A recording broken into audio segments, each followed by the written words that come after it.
Baik, selanjutnya kita akan beralih ke pertanyaan kedua, giliran Capres nomor urut 1, Bapak Anies Rashid Baswedan. Untuk itu kami mempersilahkan panelis Bapak Bahrudin untuk mengambil subtema pertanyaan yang ada di dalam wadah. Silakan dibuka.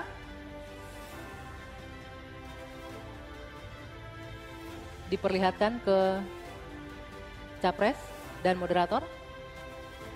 Teknologi informasi ya. Dan selanjutnya kami undang Bapak Damar Juniarto untuk mengambil undian daftar pertanyaan dari wadah. Silakan dipilih.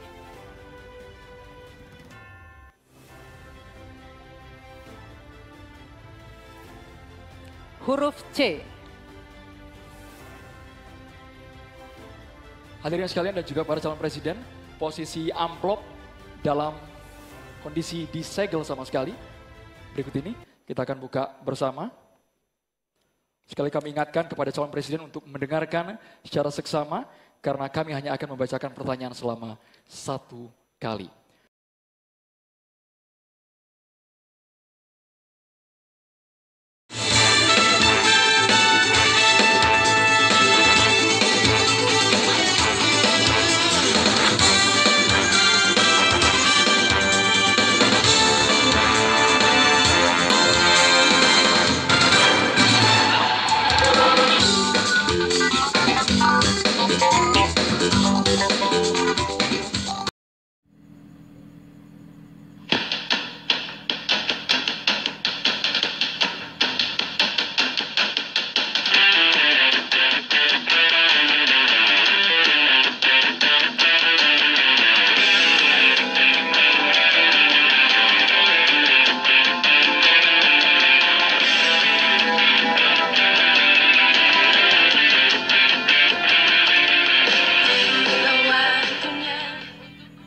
Pertanyaan untuk calon presiden nomor urut 1 Bapak Anies Rashid Baswedan.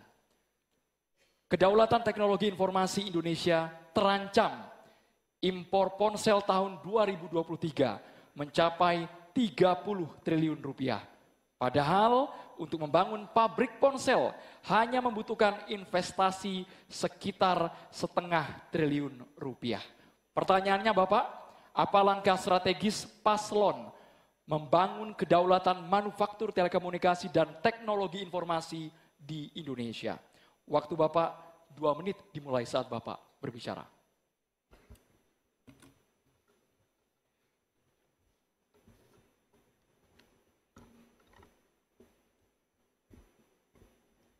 Terima kasih.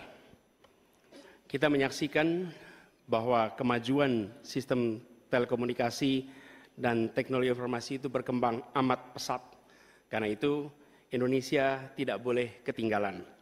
Dan gagasan kita adalah 1, peningkatan kualitas manusia dan inovasi di sektor teknologi informasi dengan cara pairing, berpasangan, mendatangkan pakar untuk bisa melakukan alih teknologi bersama-sama.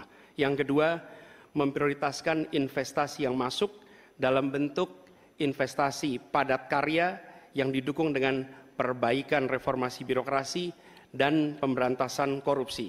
Ini akan memberikan lowongan kerja untuk masyarakat lokal. Dan ada 3 aspek fundamental, yaitu akses, kecepatan, keamanan, yang ini menjadi prioritas. Sehingga dengan cara seperti itu, ketika kita mengundang untuk melakukan investasi, kita akan bisa menyiapkan infrastrukturnya.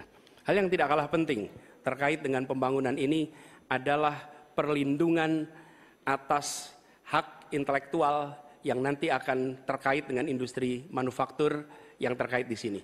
Kami memandang investasi padat modal yang seperti ini, padat karya, akan memungkinkan Indonesia untuk lompat lebih cepat. Demikian jawaban kami. Terima kasih. Masih ada waktu Bapak? Masih ada 33 detik? Cukup di sini. Baik.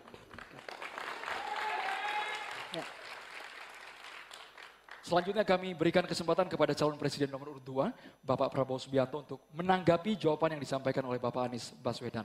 Waktu Bapak 1 menit dimulai saat Bapak berbicara. Kalau saya selalu solutif dan tindakan. Kalau memang hanya setengah triliun, perlu kehendak politik. Ya bangun itu pabrik segera. Jadi itu pertama. Kedua, masalah teknologi, selalu berurusan dengan sumber daya manusia. Kita harus sekarang mendidik anak-anak kita lebih banyak di bidang sains, teknologi, engineering, mathematics. Ini sangat mutlak. Baru kita bisa bersaing. Kalau kita tidak punya awaknya bagaimana? Jadi program kami memberi beasiswa. Tadi saya sudah katakan 10.000 kedokteran, 10.000 di bidang sains, teknologi, engineering, dan mathematics. Kita ambil yang terpintar dari Indonesia, kita kirim ke luar negeri, kita bangun fakultas-fakultas STEM yang lebih banyak lagi di Indonesia.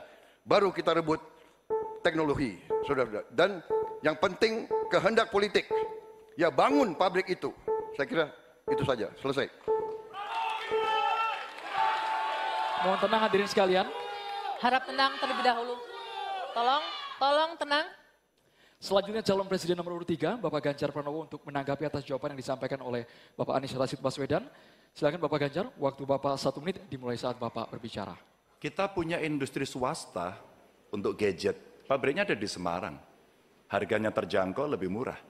Kalau itu bisa masuk e-katalog kita, sebenarnya kita bisa membantu dia. Atau yang kedua, kita bisa menugaskan kepada PT lain.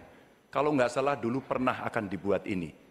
1 komputer, 1 laptop seharga maksimum 1 juta. Sayang, kalau ini tidak kita pastikan tanpa penugasan dari pemerintah, maka tidak pernah selesai. Kalau tidak, pilihannya adalah bergandengan tangan dengan industri yang ada di luar, dengan brand-brand internasional, tapi pabriknya di Indonesia. Politik ini kalau kita mau komparasikan, di India pernah dilakukan. Sehingga apa? Transformasi pengetahuannya, teknologinya, semua akan bisa dilakukan dan kita akan mendapatkan nilai tambah. Gen kita akan ditambahkan di situ, kita bisa melakukan tindakan-tindakan untuk mencapai kemandirian sehingga kelak kemudian kita tidak terlalu bergantung. Waktunya habis. Saatnya calon presiden nomor urut 1, Bapak Anies Rashid Baswedan untuk merespon tanggapan calon presiden nomor urut 2 dan juga nomor urut 3. Silakan Bapak Anies, waktu Bapak 1 menit dimulai saat Bapak berbicara. Tadi saya sampaikan garis besar gagasan untuk kita bisa membangunnya. Ketika sampai kepada kegiatan praktis, maka pendekatannya kolaboratif. Negara adalah regulator dan negara memberikan ekosistem yang sehat. Panggil pelaku yang selama ini terlibat, baik swasta maupun BUMN. Sampaikan ada kebutuhan membangun pabrik telepon seluler. Tanya apa yang dibutuhkan dari negara. Yang dibutuhkan apa? Apakah perizinan? Apakah dana? Apakah keleluasaan pajak? Semua yang menjadi kebutuhan diberikan. Tapi pelakunya tetap swasta ataupun BUMN. Jadi fungsi kita ketika bicara membangun, bukan negara yang membangun, tapi memberikan pada BUMN atau swasta dan yang sudah bergerak di situ, siapkan infrastrukturnya, beri target waktunya, lalu eksekusi, tunggu peresmiannya. Terima kasih.